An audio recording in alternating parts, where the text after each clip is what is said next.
મારું સ્વાગત છે. આ કાર્યક્રમમાં આપણે આપેલ સામગ્રીના વિવિધ અને ગહન પાસાઓ પર બૌદ્ધિક ચર્ચા કરીશું. આજે આપણી ચર્ચાનો મુખ્ય વિષય એ છે કે સેલ્સ ડેમો આપ્યા પછી ખાસ કરીને કંગન મશીન જેવા પ્રીમિયમ પ્રોડક્ટ માટે ગ્રાહક સાથેના ફોલોઅપ અને સંબંધ બાંધવાની પ્રક્રિયામાં સાચી સફળતા શેના પર આધારિત છે. હા, અને આમાં આપણે એ શોધવાનો પ્રયાસ કરીશું કે શું સાચી સફળતા ગ્રાહક સાથેના ઊંડા મનોવૈજ્ઞાનિક જોડાણ અને તેમની જરૂરિયાતો સમજવામાં છે કે પછી ડિસ્ટ્રીબ્યુટરના પોતાના આંતરિક ડરને દૂર કરીને એકદમ સ્પષ્ટ અને વ્યવહારુ પ્રક્રિયાઓનું પાલન કરવામાં છે. જુઓ, મારું સ્પષ્ટ માનવું છે કે સેલ્સમાં સાચો પાયો ગ્રાહક સાથેનું લાઇફટાઇમ બોન્ડિંગ છે. તેમને માત્ર એક ખરીદનાર તરીકે નહીં, પણ એક $1 મિલિયન કસ્ટમર તરીકે માન આપવું અને તેમની આંતરિક જરૂરિયાતોનું એટલે કે નીડ એનાલિસિસ કરવું એ જ સૌથી મહત્વનું છે. હું તમારી વાત સમજું છું, પણ હું આ બાબતને એકદમ ગ્રાઉન્ડ રિયાલિટીના દૃષ્ટિકોણથી જોઉં છું. આદર્શ વાતો સાંભળવામાં ખૂબ સરસ લાગે છે, પરંતુ મારું માનવું છે કે સફળતા એ મુખ્યત્વે સેલ્સ પર્સનના પોતાના અસ્વીકારના ડર એટલે કે ફિયર ઓફ રિજેક્શનને કાબૂમાં લેવા અને ટાઈમ મેનેજમેન્ટ જેવી પ્રેક્ટિકલ પ્રોસેસ પર આધારિત છે. પણ જો આપણે મટીરિયલને ધ્યાનથી જોઈએ ને, તો સેલ્સ એ માત્ર કોઈ પ્રોડક્ટ પકડાવી દેવાની રમત બિલકુલ નથી. ડેમો પૂરો થયા પછી જ ગ્રાહક સાથેનો સાચો સંબંધ શરૂ થાય છે. સામગ્રીમાં એક બહુ જબરદસ્ત ઉદાહરણ આપવામાં આવ્યું છે. કયું ઉદાહરણ? પેલું સફરજન અને બ્રોકોલીવાળું. જુઓ, જ્યારે કોઈ ગ્રાહક 3 લાખ રૂપિયાની કિંમત સાંભળે છે ત્યારે તે સ્વાભાવિક રીતે જ ડરી જાય છે. પણ સામગ્રી કહે છે કે તેમને સફરજન, ગ્રીન ટી અને બ્રોકોલીના ઉદાહરણ દ્વારા લાઈવ ગણતરી બતાવો. જરા વિચારો, જો કોઈ પરિવારના 4 સભ્યો દરરોજ એન્ટીઓક્સિડન્ટ્સ માટે સારા સફરજન કે બ્રોકોલી ખાય તો તેના રોજનો ખર્ચ કેટલો થાય? હા, એ ખર્ચ તો મોટો જ આવે. બરાબર. અને એની 1 મહિનાની અને પછી 10 વર્ષની ગણતરી કરો તો એ આંકડો 3 લાખ રૂપિયાથી ક્યાંય ઉપર જતો રહે છે. જ્યારે તમે ગ્રાહકને આ વસ્તુ કાગળ પર ગણીને બતાવો છો, ત્યારે તેમના મનમાંથી એ પ્રોડક્ટ મોંઘી છે એવો વિચાર જ ગાયબ થઈ જાય છે. ગ્રાહકની 1 થી 10 વર્ષની જવાબદારીઓનું લિસ્ટ બનાવીને નીડ એનાલિસિસ કરવું અત્યંત જરૂરી છે. તમારી એ સફરજન અને બ્રોકોલીની ગણતરી ખરેખર બ્રિલિયન્ટ છે. લોજિકલી એ 100% સાચી વાત છે. પણ સાચું કહું ને તો વાસ્તવિકતા કંઈક અલગ જ હોય છે.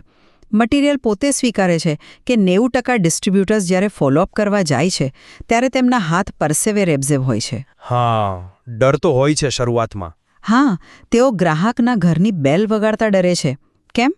કારણ કે અંદરથી તેઓ માત્ર ફટાફટ ચેક ઉઠાવવા માંગે છે. જ્યારે કોઈ વ્યક્તિ ફક્ત પોતાના કમિશન વિશે વિચારતો હોય ત્યારે તેના શબ્દોમાં કન્ફ્યુઝન આવે જ. તે બહારથી મોટી મોટી સ્વાસ્થ્યની વાતો કરે છે, પણ તેના મનમાં ચાલી રહ્યું હોય છે કે આ ભાઈ 3 લાખનો ચેક ક્યારે ફાડશે. ગ્રાહક આ છુપાયેલા એજન્ડાને તરત પકડી લે છે. એટલે તમે એમ કહેવા માંગો છો કે એટલે જ ગ્રાહક ફોન ઉપાડવાનું બંધ કરી દે છે. આ ડરનો ઇલાજ બ્રોકોલીની ગણતરી નથી, તેનો ઇલાજ છે પારદર્શિતા. ગ્રાહકને પહેલેથી જ સ્પષ્ટ કહી દેવું કે મારો હેતુ માત્ર માહિતી આપવાનો છે, તમે હા પાડો કે ના. આ એક વાક્ય બોલવાથી ડિસ્ટ્રીબ્યુટરના માથા પરથી અને ગ્રાહકના મન પરથી એક મોટું પ્રેશર હટી જાય છે. સંબંધો માત્ર આ પ્રક્રિયાને સરળ બનાવવાનું એક સાધન છે. જુઓ, તમે જે પ્રેશર અને ડરની વાત કરી એ ડર જન્મે છે ક્યાંથી? એ ત્યારે જ આવે છે જ્યારે સેલ્સ પર્સન પોતાનું કામ માત્ર એક વસ્તુ વેચવા પૂરતું સીમિત માને છે. જો આપણે પ્રોપર નીડ એનાલિસિસ કરીએ તો આ ડર આપોઆપ ગાયબ થઈ જાય. સામગ્રી બહુ સ્પષ્ટ કહે છે કે જો કોઈ ગ્રાહકની વર્તમાન આવકથી બધું પૂરું થતું હોય, તે સંપૂર્ણપણે સેટલ હોય, તો તેને આ બિઝનેસની કદાચ જરૂર નથી. આવા લોકો માંડ 10% હોય છે. સાચી વાત. બાકીના 90% લોકોની સ્થિતિ અલગ છે.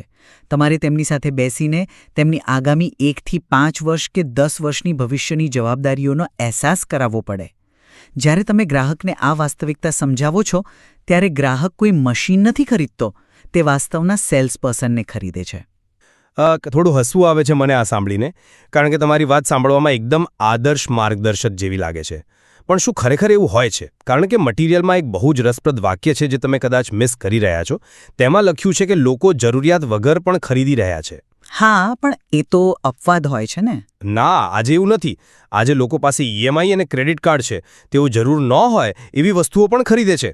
એટલે ખરી સમસ્યા ગ્રાહકની જરૂરિયાત નથી, પણ ડિસ્ટ્રીબ્યુટર અંદર કંઈક અલગ વિચારે છે અને બહાર કંઈક અલગ બોલે છે.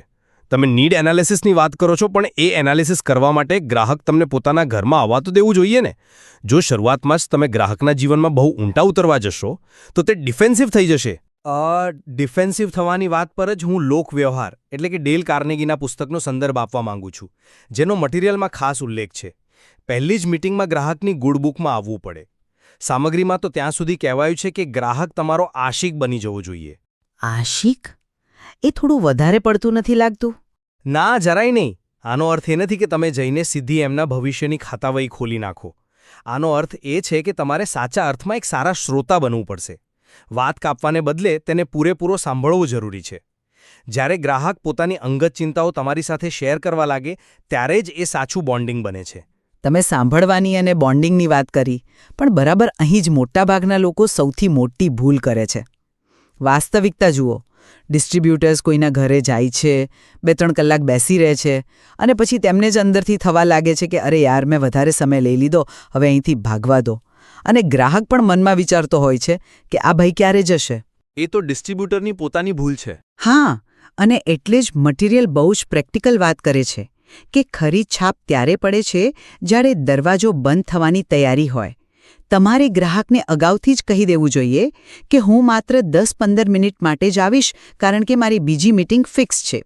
જરા વિચારો, આ ટાઈમ મેનેજમેન્ટનું જ્ઞાન કેટલું પ્રેક્ટિકલ છે. ગ્રાહકને ખબર પડે છે કે આ એક પ્રોફેશનલ માણસ છે. આનાથી જ બીજો દરવાજો ખુલે છે, નહીં કે માત્ર લાગણીઓથી. હા, સમયનું સન્માન કરવું એ પ્રોફેશનલિઝમ છે, એમાં હું સંમત છું. પણ આ 10-15 મિનિટની ઉતાવળમાં તમે ગ્રાહકની ખરી સમસ્યાઓ ક્યારેય નહીં સમજી શકો.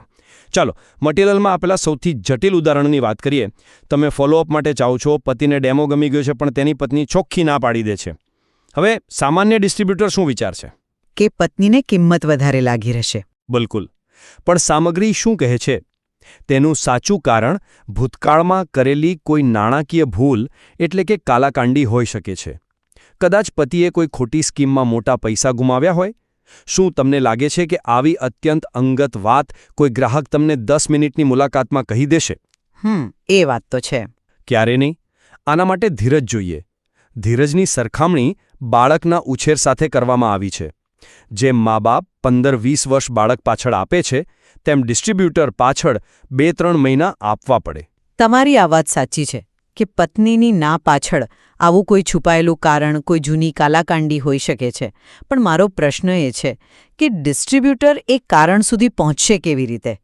ધીરજ ત્યારે જ કામ આવે જ્યારે તમારી પાસે પ્રેક્ટિકલ હિંમત હોય.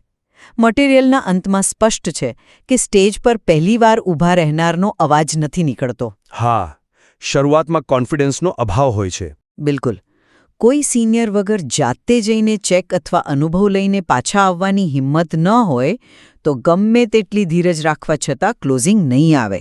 અને હા, અમુક લોકો ધીરજના નામે પરવાનગી વગર અચાનક ગ્રાહકના ઘરે પહોંચી જાય છે, જેને રેડ મારવાની આદત કહે છે. આનાથી તો સંબંધ સાવ પૂરો જ થઈ જાય છે. તમે જે રેડ મારવાની વાત કરી તેની સાથે હું સંપૂર્ણપણે સંમત છું. કોઈના ઘરે અચાનક પહોંચી જવું એ ગ્રાહકની સ્પેસનો ભંગ છે. પણ મારો મુદ્દો એ છે કે તમારી આ પ્રોફેશનલ પ્રોસેસ તમને માત્ર દરવાજા સુધી લઈ જાય છે. ડેમો વખતે ગ્રાહકનું ઓબ્ઝર્વેશન કરવું એ એક સાયકોલોજીકલ ગેમ છે. સામગ્રીમાં ઉલ્લેખ છે કે યોગ્ય પ્રક્રિયા અને ડીપ કનેક્શનથી 10માંથી 8 લોકો હા પાડે છે, એટલે કે 80% સક્સેસ રેશિયો. આ માત્ર પ્રોફેશનલ વાક્ય બોલવાથી નથી આવતું. 80% સક્સેસ રેશિયો ખરેખર પ્રભાવશાળી છે. પણ જરા પ્રેક્ટિકલી વિચારો કે એ ક્લોઝિંગ સુધી પહોંચવા માટે છેલ્લે શું કરવું પડે છે. બીજી મીટિંગમાં હથોડો મારવો પડશે. આ મટીરિયલના પોતાના શબ્દો છે. હથોડો મારવો? હા. આનો અર્થ છે ડર્યા વગર આંખમાં આંખ નાખીને સૌથી અઘરો પ્રશ્ન પૂછવાની હિંમત રાખવી. લાગણીઓ પોતાની જગ્યાએ છે, પણ ડીલ ક્લોઝ કરવા માટે પોતાના અસ્વીકારના ડર પર સંપૂર્ણ વિજય મેળવવો પડે. એ મુદ્દો બહુ જ રસપ્રદ છે. પણ સામગ્રી આપણને એ પણ શીખવાડે છે કે એ હથોડો કઈ રીતે મારવો. સૌથી મોટો નિયમ એ છે કે ગ્રાહકનો સીધો વિરોધ ક્યારેય ન કરવો. ગ્રાહક જો કોઈ સાવ ખોટી વાત પણ કરે તો પણ તમારે તરત એમ નથી કહેવાનું કે તમે ખોટા છો. તમારે હંમેશા એમ જ કહેવું પડે કે તમારી વાત સાચી છે, પણ મારું માનવું આવું છે. હા, આ એક એવો પોઈન્ટ છે જ્યાં આપણે બંને એકદમ સહમત થઈ શકીએ છીએ. તમારી વાત સાચી છે પણ વાળો અભિગમ અપનાવવો એ સ્માર્ટ કમ્યુનિકેશન છે. વિવાદ ટાળીને સંવાદ કરવો એ જ સફળતાની ચાવી છે. બરાબર. તો આપણી આ ચર્ચા પરથી હું મારા પક્ષનો સારાંશ આપતા એટલું જ કહીશ કે શરૂઆતમાં ડર દૂર કરવો જરૂરી છે, પણ સાચી સફળતા ગ્રાહકને સમજવામાં, તેમની કાલાકાંડી જેવી ચિંતાઓને ધીરજથી સાંભળવામાં અને માનવીય સંબંધ ઊભો કરવામાં જ છે. અને હું મારી મૂળ વાત પર કાયમ રહીશ કે આદર્શ સંબંધો સારા છે, પણ શરૂઆત હંમેશા નક્કર વાસ્તવિકતાથી થાય છે. આંતરિક ડર પર વિજય મેળવવો અને સ્પષ્ટ વ્યાવસાયિક પ્રક્રિયા જેમ કે 10-15 મિનિટનો સમય માંગવો એ જ ખરી ચાવી છે. મને લાગે છે કે સામગ્રી એટલી વિશાળ છે કે હજુ પણ ઘણા મુદ્દાઓ છે. દાખલા તરીકે PHORPના ટેકનિકલ પાસાઓ વિશે વાત કરવામાં આવી છે. આ ઉપરાંત અન્ય પરંપરાગત બિઝનેસ સાથે પણ સરખામણી છે, જ્યાં લોકો 15થી 20 લાખ રૂપિયાનું રોકાણ કરે છે. આ બધું હજુ વધુ ઊંડા વિશ્લેષણ માંગી લે છે. એકદમ સાચી વાત છે. આ વિષયના ઘણા પાસાઓ સમજવા જેવા છે. આજના કાર્યક્રમમાં અમે બંનેએ અમારી દલીલો રજૂ કરી છે. કયો અભિગમ વધુ પ્રભાવશાળી છે તે અમે અમારા શ્રોતાઓ